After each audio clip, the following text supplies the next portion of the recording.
Hi friends, आज हमारे साथ है अरबाब उस्मानी जो कि फाउंडर है अपस्किल डिजिटल मार्केटिंग। तब क्या था और अब क्या? अभी कंटेंट क्रिएशन जो हो रहा है वो एआई के आने से, चैट जीपीटी और दूसरे जो एआई टूल्स उसके आने से बहुत ही ज्यादा फैल गया है, बहुत ही ज्यादा फास्ट हो गया और बहुत ही ज्यादा एक्यूरेट हो गया। ये चेंजेस हमें नजर बहुत सारी अपडेट्स आ रही हैं। अभी बहुत सारे ब्लॉगर्स बोलते हैं कि हमारी साइट डाउन हो गई, या बहुत सारे एजेंसीज का क्या होता है कि क्लाइंट्स उन्हें कहते हैं कि हमारी वेबसाइट ना रैंक नहीं कर रही। बहुत सिंपल सा रूल है कि अगर तुम्हारा कंटेंट यूजर को हेल्प कर रहा है तो that content Google is going to prefer. हम जैसे देख रहे हैं कि आजकल पीआर लिंक्स की वैल्यू काफी बढ़ रही है। अदर नॉर्मल ब्लॉगिंग के लिंक्स की बजाय जो हमने नोटिस किया कि पीआर लिंक्स जो हैं वो ज्यादा वर्क कर रहे हैं, और कीवर्ड की जगह ब्रांड वर्ड्स ज्यादा यूज हो रहे हैं, अब ज्यादा इफेक्ट हो रहा है। तो इस पे थोड़ा सा अगर आप वाले जो एंकर टैग्स है ये कुछ टाइम तक वर्क करेंगे, आगे आने वाले टाइम में वर्क नहीं करेंगे, ब्रांड कीवर्ड वर्क करेंगे, तो इस पे ब्रांड मेंशन करते हो तो गूगल को लगता है कि कोई आदमी आपको शाउट कर रहा है, तो वहां पे आपको जब ब्रांड एट्रीब्यूशन देता है जिसकी वजह से आपकी रैंकिंग थोड़ी सी फास्ट हो जाती है। क्या प्रेफरेंस होनी चाहिए कि एड्स पे उन्हें ज्यादा फोकस रखना चाहिए, एसईओ पे रखना चाहिए, क्या रखना चाहिए? देखो, धंधा सिर्फ एसईओ से नहीं बन सकता है, धंधा सिर्फ पेड से नहीं, दोनों का कुछ भी लाइक गूगल पे सर्च करते हैं तो सबसे पहले एआई आंसर आ जाता है। तो अभी इसमें ये भी बोलते हैं कि एसईओ तो डेड हो गया क्योंकि एआई आंसर दे देगा तो ब्लॉग पे कौन आएगा। तो इस पे आपका क्या?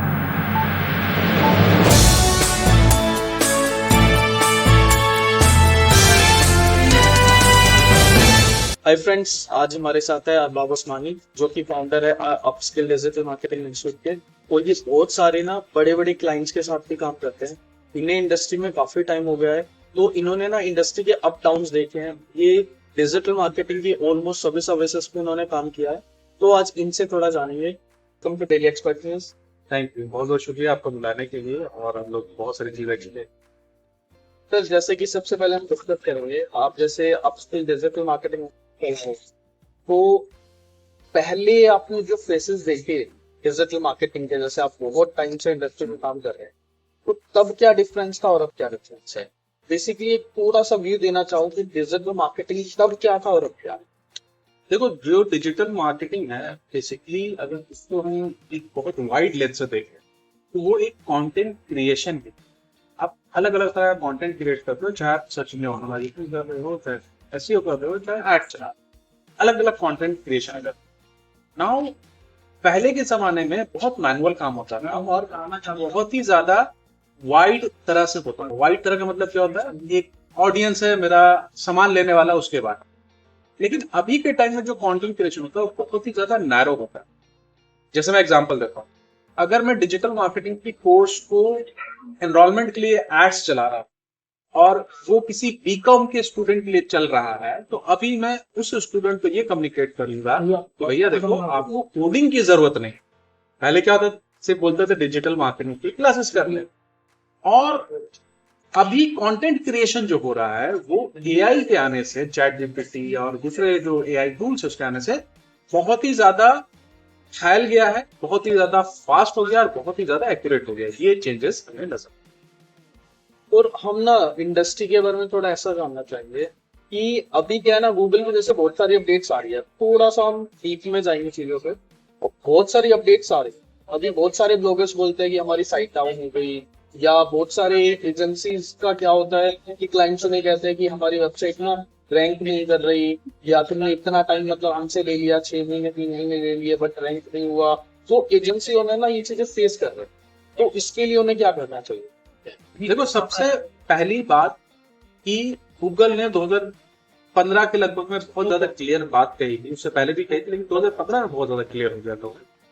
14-15 के लगभग जाते हैं जब गूगल के एक अपडेट आया था हमिंग बर्ड, उसने बोला था कि भाई देखो, हमारी रैंकिंग जो होगी वो कॉन्टेक्चुअल रैंकिंग होगी। उनके पास उस टाइम कोई एआई सिस्टम वगैरह नहीं था फिगर आउट करने के लिए। They were working on that AI system, और बाद में उन्होंने बनाया।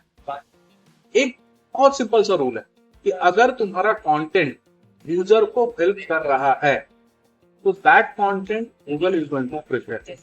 क्योंकि अल्टीमेटली क्या होता है कि जो यूजर आपकी वेबसाइट में आता है, अगर वो सेटिस्फाइड हो गया, उसका इंटेंट सेटिस्फाई हो गया। अब जैसे एग्जांपल इंटेंट सेटिस्फाई कर लेते हैं, मान लेते हैं कि आपको डायबिटीज के बारे में जानकारी है, तो एक ऐसा ब्लॉग पोस्ट जो डायबिटीज के बारे में जानकारी देता हो, कितने तरह के होते हैं, इसका सिम्टम क्या है, डायग्नोसिस कैसे होगा और इसका क्योर कैसे होगा। इसी ऑर्डर में अगर ये जवाब देता, क्योर तो पहले आएगा नहीं, तो मतलब वो लास्ट में ही आएगा, जब तक आपको पता ही नहीं चला कि आपको है कि नहीं, तब तक नहीं आएगा, राइट। तो इसी ऑर्डर में जवाब देता है, अपने पर्सनल एक्सपीरियंस से जवाब देता है, तो उस कंटेंट को गूगल ज्यादा प्रेफर करेगा रादर देन कोई ऐसा कंटेंट जो बहुत जेनरिक जानकारी दे रहा है डायबिटीज के बारे में। तो उसका एक ही काम है गूगल का कि गूगल एक बार में कोई भी लोग सर्च करें, एक लिंक में क्लिक करें, फिर बैक ना जाए दूसरा चीज सकता है, गूगल का बस एक। तो अगर कंटेंट के ऊपर में हम फोकस रखते हैं और कंटेंट की अपनी स्ट्रैटेजी पूरी सॉलिड रखते हैं, तो हमारा ट्रैफिक गिरने का बहुत कम चांस होता है। फिर भी चांस होता है, ऐसा नहीं, मैं नहीं बोल रहा जीरो चांस होता है। जैसे कि अगर मान लेते हैं कि हम अगर वेग तरीके से जा रहे हैं तो 10 बार अगर कोई अपडेट आया तो 8 बार हमारा गिर गया, लेकिन अगर हम कंटेंट पे और यूजर के इंटेंट पे क्रिएट करके कंटेंट के ऊपर ध्यान देते हैं, गूगल की पॉलिसीज पे ध्यान देते हैं, तो 10 में से 8 बार आपको कभी स्ट्राइक हो गए, एक आध 2 बार होगा। वो आपके क्लाइंट भी समझते हैं कि थोड़े बहुत तो ऊपर नीचे चीजें होती हैं, लेकिन आप उसको रिकवर भी कर जाओगे क्योंकि आपको पता है, डेप्थ में जाके आपको पता है क्या है क्या नहीं।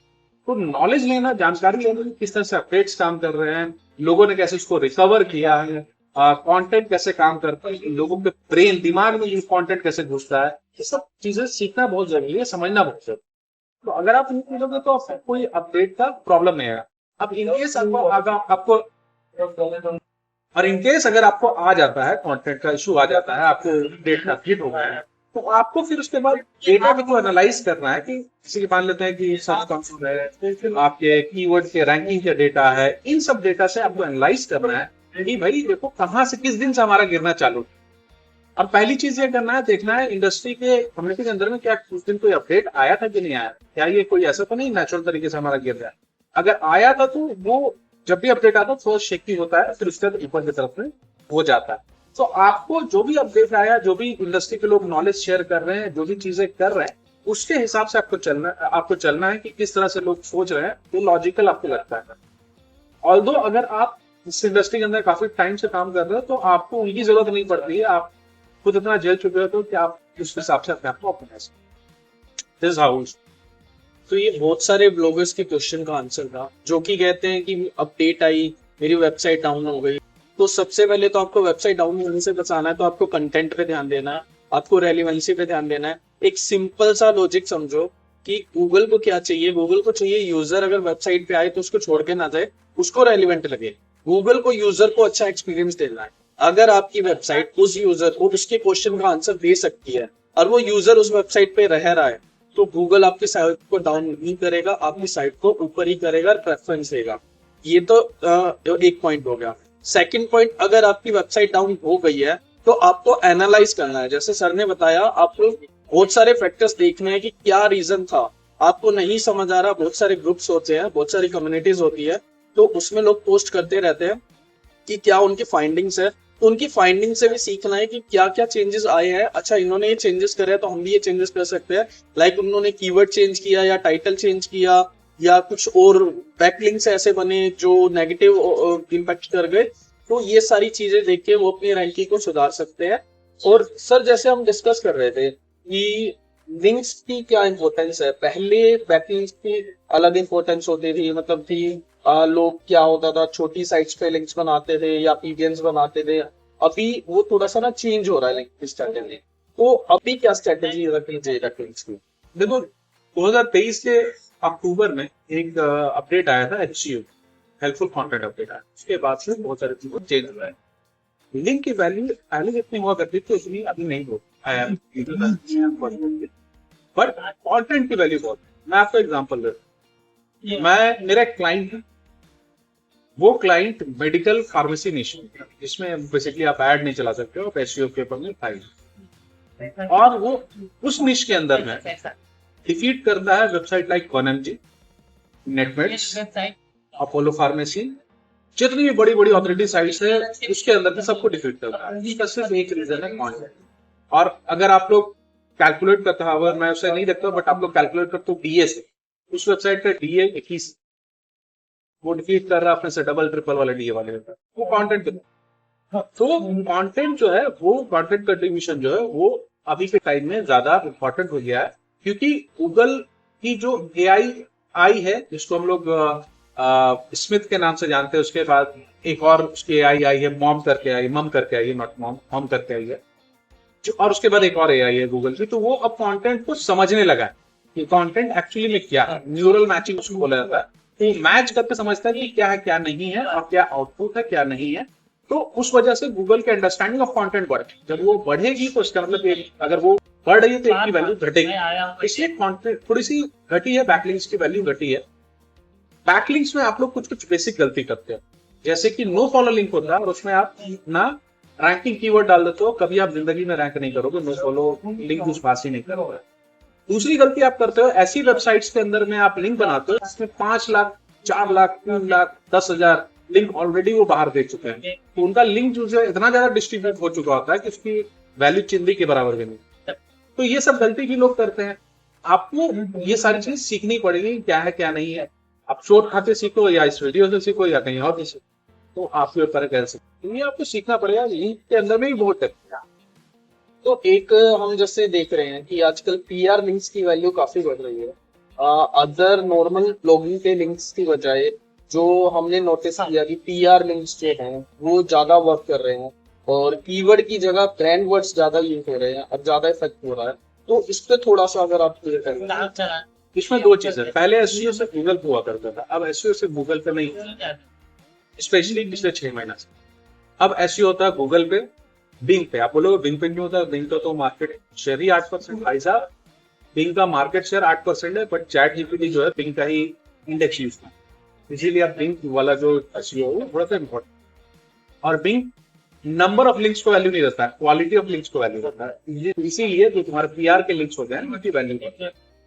दूसरी चीज, चैट जीपीटी के अंदर में भी अब चैट जीपीटी ऑप्टिमाइजेशन होने लगा। कैसे होता है? मान लेते हैं कोई आपका इंस्टीट्यूट है, सोनीपत में है, जो बैंकिंग की तैयारी कर रहा है। तो लोग ऐसे होंगे जो चैट जीपीटी में लिखते होंगे बैंकिंग इंस्टीट्यूट इन सोनीपत, मे भी सोनीपत नहीं, लेकिन दिल्ली वाले लोग तो दिल्ली में लिखते होंगे। वहां इंस्टीट्यूट का लिस्ट आ जाता है, वहां पे आप अपने लिस्ट पे कैसे लिखते? ये बहुत इंपॉर्टेंट। तब इसी वजह से यहाँ पे पीआर लिंक और ये सारे लिंक जो ऑथोरिटेटिव लिंक है, जो ऐसे लिंक जो ट्रेन करते हैं एआई मॉडल को, वो वाले भी बहुत इंपॉर्टेंट होते हैं कि एआई मॉडल ट्रेन होने के बाद में चीजें करता है। गूगल भी एआई मॉडल को ट्रेन करता है, इसीलिए सब तो आप अगर बैकलिंक्स बना रहे हो ना तो स्ट्रेटेजी को थोड़ा सा चेंज करो। पहले क्या होता था, लोग पीवीएन लिंक्स बना लेते थे, लोग छोटी साइट्स पे जाते थे, उनसे ये देखते थे कि चलो हमें डू फॉलो मिल रहा है हम ले लेंगे। बट अभी क्या है ना, अभी वो सिनेरियो चेंज होता था। नॉर्मल वेबसाइट से बैकलिंक को ना वो अथॉरिटी नहीं मिल रही आपकी साइट को। बट जो पीआर लिंक्स, जैसे कि पीआर लिंक्स होते हैं जो न्यूज वेबसाइट्स हैं बड़ी बड़ी, जैसे times of India, Hindustan times and बहुत सारी हैं, इन पे जो आर्टिकल्स पब्लिश होते हैं और इनसे जो लिंक मिलते हैं ना, इसका इफेक्ट अलग होता है। क्योंकि गूगल के व्यू में ना ये क्या होता है, एक बड़ी साइट जब आपको ट्रस्ट फैक्टर पास कर रही है ना, बैकलिंक पास कर रही है, तो इसका इम्पैक्ट पड़ता है। और सर जैसे पहले क्या होता था, कीवर्ड बेस होता था। जैसे best laptop mobile shop in Delhi या like best computer for gaming, ये कीवर्ड्स यूज होते थे। अभी थोड़ा सा डिफरेंट सिनेरियोज आ रहा है। ये बोलते हैं कि जैसे कीवर्ड वाले जो एंकर टेक्स्ट है, ये कुछ टाइम तक वर्क करेंगे, आगे आने वाले टाइम में वर्क नहीं करेंगे, ब्रांड कीवर्ड वर्क करेंगे। तो इस पे बताओ। नहीं, अभी तो वो काम कर रहे हैं ना, और बहुत अच्छे से काम कर रहे हैं। गेस्ट पोस्ट वगैरह भी जो पुराने हमारे ट्रेडिशनल तरीके तो वो भी आ गए हैं। अभी तो फिलहाल ये काम कर रहे हैं और ये सिग्नल्स भी दे रहे हैं चीजों को। बट आगे जाके ब्रांड कीवर्ड्स का वैल्यू बढ़ेगा। ब्रांड कीवर्ड्स का वैल्यू बढ़ना चालू हुआ था 2016-17 के बाद, जब नो फॉलो पे काफी ज्यादा काम करना चालू किया था। तो वेब मेंशन करके टेक्निक निकला जहाँ पे अपने ब्रांड को मेंशन करते थे, तो वहां से इसकी वैल्यू बढ़ गई। तो जब इसकी वैल्यू बढ़ी वहां से, तो वहां से थोड़ी स्लो बढ़ेगी। अब धीरे धीरे इसकी वैल्यू बढ़ते जा रही है, क्योंकि आप जब भी कोई ब्रांड मेंशन करते हो तो गूगल को लगता है कि कोई आदमी आपको शाउट कर रहा है, तो वहां पे आपको जब ब्रांड एप्लीकेशन देता है, जिसकी वजह से आपकी रैंकिंग थोड़ी सी फास्ट हो जाती है और लॉन्ग टर्म के लिए सस्टेनेबल हो जाती है। तो इन सब वजह से बेटर है। तो आप भी अपने बैकलिंक स्ट्रेटेजी में ब्रांड मेंशन करो। ब्रांड मेंशन में क्या है, जैसे आप पीआर आर्टिकल्स अगर कर रहे हो, पीआर आर्टिकल्स में ना टाइटल में कोशिश करो कि आप ब्रांड का नाम दे दो, ठीक है, डिस्क्रिप्शन में दे दो और कीवर्ड्स पे दे दो। तो इस टाइप से ना ब्रांड मेंशंस भी आप करो, थोड़ा स्ट्रेटेजी चेंज करो। और हम एक चीज क्लियर कर रहे हैं, जो हमारी वीडियो है ना, ये बिगनर्स के लिए नहीं है, क्योंकि हम एक एक्सपर्ट के साथ बैठे हैं। तो ये एक ना बिगनर की बजाय जो ऑलरेडी इंडस्ट्री में वर्किंग है ना, ये उनके लिए है और ये काफी फ्रूटफुल रहेगी। तो इन चीजों को देखो सर। अभी जैसे हमने ये बैकलिंक्स वगैरह की बात करी, हम अगर ऑर्गेनिक की बजाय अगर पेड में जाते हैं तो अभी क्या है, बहुत सारे ब्रांड है जो वो ये सोचते हैं कि हम एसईओ करेंगे, 4 महीने 6 महीने लगेंगे हमें रैंक होने में, उसके बाद रिजल्ट आएगा। हम तो चलो पीपीसी कर लेते हैं, गूगल एड्स चला लेते हैं, फेसबुक एड्स चला लेते हैं। तो क्या प्रेफरेंस होनी चाहिए कि एड्स को उन्हें ज्यादा फोकस रखना चाहिए, एसईओ पे रखना चाहिए, क्या रखना चाहिए? देखो, धंधा सिर्फ एसईओ से नहीं बन सकता है, धंधा सिर्फ पेड से नहीं, दोनों का मिश्रण है। ठीक है, मैं ऐसा क्यों कह रहा हूँ, क्योंकि पीपीसी वगैरह में आपके पैसे खर्च हो रहे हैं और आपको रिटर्न कितना एक्स मिलेगा? 5x, 6x, 10x। 10x मिल गया तो बहुत अच्छा है। 10 ROS 10 के लगभग मिल गया तो बहुत ही अच्छा है ना। 15x। लेकिन एसईओ में हमने ये देखा, एसईओ में आप कैसे ROS कैलकुलेट करो? वो आप व्यक्ति को सैलरी दे रहे हो या बैकलिंक्स खरीदने के लिए जो पैसा खर्च कर रहे हो और उसके अगेंस्ट में रेवेन्यू का रिटर्न देखो। हमने 50x, 60x, 70x तक देखा हुआ एसईओ करने के लिए, जो कि काफी ज्यादा ह्यूज रिटर्न है। कोई धंधा सिर्फ आप पैसा खर्च कर रहे हो 10x के 10 गुना के लगेंगे, आप 10 गुना आपको रिटर्न आ रहा है, तो उसमें आपके प्रोडक्ट का वैल्यू भी है, वो सब घटा उठा के आपको शायद 3 से 4 टाइम आप शायद पैसा बना लो किसी एक प्रोडक्ट का। लेकिन यहाँ पे आप 50 टाइम प्रोडक्ट आप वैल्यू बना रहे हो, पैसा बना रहे हो। तो स्लो है, एसईओ स्लो है, बट ये पूरे बिजनेस को सस्टेन करता है। कोई भी बिजनेस, जिस बिजनेस को सस्टेन करना, लॉन्ग टर्म में चलना, उसको एसईओ करना ही पड़ेगा। चाहे आप जो कर ले, उसको एसईओ के अंदर में उसको आना ही पड़ेगा। पेड एड्स से वो 1 साल 2 साल 3 साल तक सस्टेनेबल रह सकता है, लेकिन बहुत लॉन्ग टर्म तक सस्टेनेबल नहीं है। तो यहाँ हमने देखा कि हमें ना एसईओ भी करना है, हमें पेड एड्स भी करना है। हमें सिर्फ एक पे स्पेसिफिक नहीं रहना, हमें दोनों चीजों को करना है। पर ये भी मत सोच के चलना कि चलो यार अब पेड एड्स है, ये तो मेरे को इंस्टेंट रिजल्ट देगा, एसईओ में क्यों ही करूँ, 6 महीने का मुझे वेट करना है। तो ये नहीं करना, आपको पेड एड्स भी करना है, आपको एसईओ भी करना है। क्योंकि एक एग्जांपल लेके चलो, आपका मतलब कि कोई भी यूजर आया, ठीक है, तो वो ना आपको रिटेन करना है दोबारा उस चीज को। तो इसी में भी लेके चलो, पेड एड्स आप एक टाइम तक रन करोगे, ठीक है, और एसईओ साथ साथ करोगे ना, तो वो पेड एड्स एसईओ पे भी इम्पैक्ट करेगा, उसके लिए भी हेल्पफुल होगा। तो सिर्फ ये मत सोचो, तो दोनों चीजें करो। सर अभी जैसे क्या है ना, अलग अलग इंडस्ट्री में अलग अलग चीजें आ रही है। अभी क्या हो रहा है कि गूगल ने ना एआई आंसर्स देने स्टार्ट कर दिए। हम कुछ भी लाइक गूगल पे सर्च करते हैं तो सबसे पहले एआई आंसर आ जाता है। तो अभी इसमें ये भी बोलते हैं कि एसईओ तो डेड हो गया, क्योंकि एआई आंसर दे देगा तो ब्लॉग पे कौन आएगा। तो इस पे आपका क्या व्यू है? ये आंसर में भी लिंक आता है और उस पर भी आप रैंक कर सकते हो। सेम टेक्निक पे अपनी ऑथोरिटी अगर आप बना लेते हो तो वेबसाइट गूगल की नजर में, तो you will rank. AI overview आया है। एआई ओवरव्यू से पहले फीचर डिस्क्रिप्शन, उस टाइम भी लोग यही बोलते हैं एसईओ डेड हो गया, ऊपर तो ऊपर दे दिया, तो एआई दे दिया। तो हाँ, अभी आपके वेब जो नॉर्मल क्वेरीज होते हैं, जो छोटी कॉम्प्लेक्स क्वेरीज नहीं होती है, उसमें आपको ट्रैफिक कम नजर आएगी। बट फिर भी एआई ओवरव्यू में अगर आपकी आ जाती है, तो जो आप नीचे 10 नंबर 12 नंबर 15 नंबर पर रैंक कर रहे हो, तो उससे ज्यादा आपको क्लिक आएगा। नंबर 1।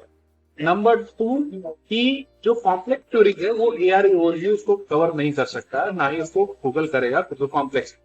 अब कॉम्प्लेक्स क्वेरीज क्या हो सकती है? कॉम्प्लेक्स क्वेरीज कुछ इस तरह से हो सकती है कि मान लेते हैं कि किसी चीज पे स्पेसिफिक कोडिंग करना है आपको, है ना, तो वहां पे आप आ जाते हो। तो इस तरह की एआई गूगल उतना मतलब आंसर देता है, बट उसको ही पता उतना सही नहीं देता। इनफैक्ट मैं एक वेबसाइट में काम कर रहा हूँ, उसमें 15,000 कीवर्ड के अंदर में आज के डेट में एआई ओवरव्यू में रैंक कर, और वहां से उसको ट्रैफिक ड्राइव हो रहा है, काफी अच्छा ट्रैफिक ड्राइव हो रहा है। तो इट्स अ काइंड ऑफ, अगर आप किसी के लिए कर सकते, किसी के लिए ब्लेसिंग भी है। तो वो चीजें हैं आपको एआई वर्ल्ड के, इसीलिए मैंने बोला कि आपको सिर्फ गूगल नहीं, अब आपको चैट जीपीटी ऑप्टिमाइजेशन भी देखना पड़ेगा, बिंग ऑप्टिमाइजेशन भी देखना पड़ेगा। आप इन सबको लेके चलना पड़ेगा, सिर्फ गूगल नहीं रह गया।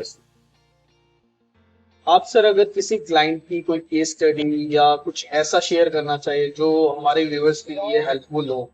मैं एक पर्टिकुलर इंसिडेंट शेयर करना चाहता हूँ कि गूगल किस लेवल तक देख रहा है, उसे पता। तो हम लोगों ने आपका विजुअल बेसिक सॉफ्टवेयर है, तो उसके कुछ प्लगइन्स होते हैं। तो हमारी वेबसाइट जो क्लाइंट के लिए मैं काम कर रहा था, उसकी ऑथोरिटी थी 61 BS 61 और VS प्लगइन विजुअल बेसिक वीबी प्लगइन करके बेस्ट विजुअल बेसिक प्लगइन करके कीवर्ड का ऐसी कोई कीवर्ड मुझे एग्जैक्टली याद नहीं। उस कीवर्ड के अंदर में जो वेबसाइट रैंक कर रहे थे उसका DA 8, 5, 4, बट हम रैंक नहीं कर। मेरे पास आए भैया हम तो पहले रैंक कर रहे थे, हमें इससे लगभग 10,000 क्लिक लगभग मिल रहे थे महीने के, 5,000 क्लिक मिल रहे थे, आपको सारे जीरो हो गए, कुछ नहीं मिल रहा है। 50-100 क्लिक के लगभग हमें मिल रहे हैं।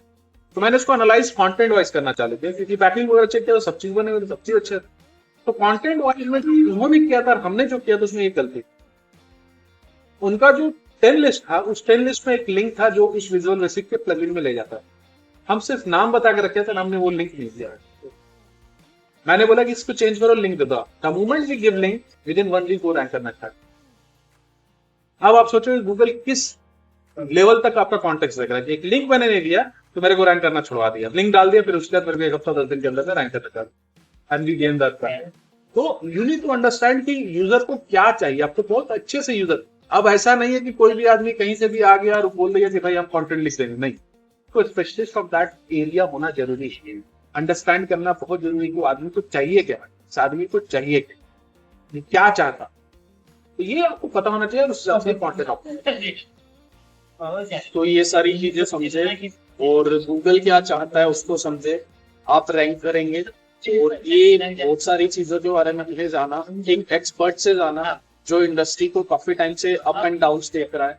Thank you so much sir, इतने इनसाइट्स देने के लिए। बहुत बहुत हमेशा याद रखते हैं, when everything fails, upskill yourself. A special thank you from the heart.